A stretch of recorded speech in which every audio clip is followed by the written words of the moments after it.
Jackson argued that the bank was unconstitutional because the Constitution did not explicitly grant Congress the power to create such a corporation. He claimed it violated states' rights by operating without their consent and condemned it as a monopoly that enriched wealthy elites, including foreign stockholders, at the expense of ordinary Americans.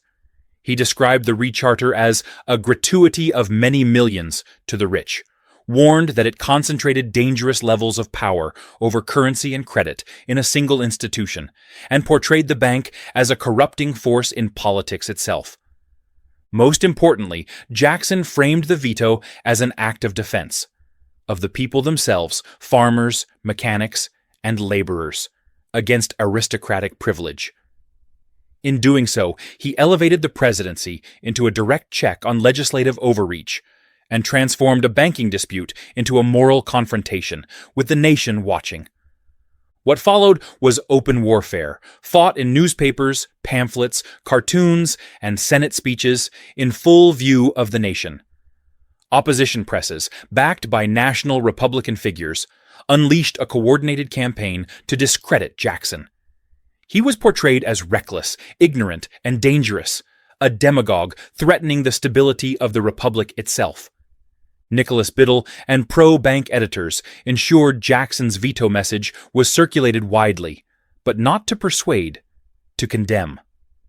It was denounced as a manifesto of anarchy, accused of inciting class warfare by deliberately pitting the poor against the rich.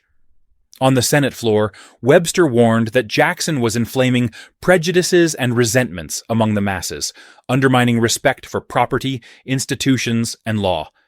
To the bank's defenders, this was not merely a veto. It was an assault on social order. The imagery soon turned darker. Clay-aligned newspapers and Whig presses depicted Jackson as King Andrew I, abusing the veto power beyond constitutional limits, defying the Supreme Court's ruling in McCulloch v. Maryland, and ruling by personal will rather than law. Political cartoons showed him crowned and trampling the Constitution beneath his feet. The language of monarchy, despotism, tyranny, mob rule returned in force. Old accusations were revived and sharpened. The inauguration crowd was once again invoked as evidence that Jackson governed for the rabble. Editorials warned that the veto rewarded uneducated farmers and laborers by redistributing power away from responsible elites. Broadsides accused Jackson of hypocrisy for previously using bank funds, of corruption, and of running the presidency like a military command. Biddle quietly financed much of this effort, convinced that public fear of disorder would overwhelm Jackson's appeal. But something went badly wrong. The harder Jackson was attacked, the stronger his support became. What his opponents saw as demagoguery, his base heard as defiance. What elites framed as anarchy, ordinary voters recognized as representation.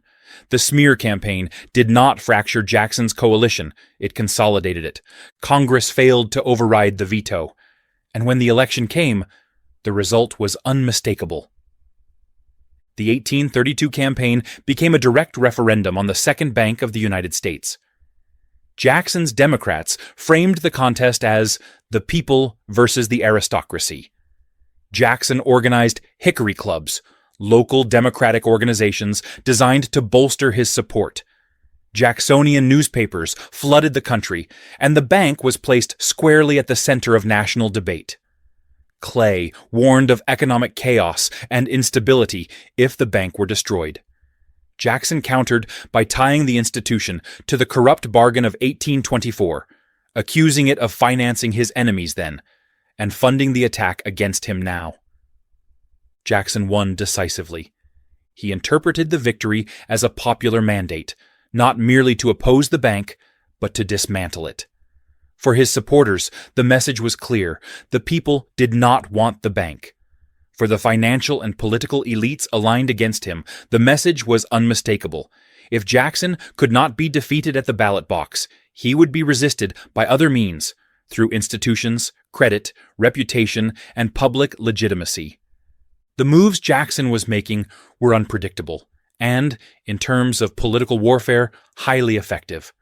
Rather than confronting his enemies head-on, he moved first to strip them of their weapons. In this case, that weapon was money, much of it supplied by the federal government. Roughly $10 million in federal deposits sat inside the bank, the equivalent of around $300 million today, accounting for nearly 30% of its total deposits. The objective was straightforward: withdraw a substantial portion of the bank's capital, cripple its ability to operate, and in the process sever its capacity to fund political opposition. Jackson, though commander-in-chief, did not move recklessly. The law was clear. Only the Secretary of the Treasury had the authority to remove federal deposits from the bank, and only for reasons which he shall report to Congress. And so he advanced at a measured pace, not slowly, but with control,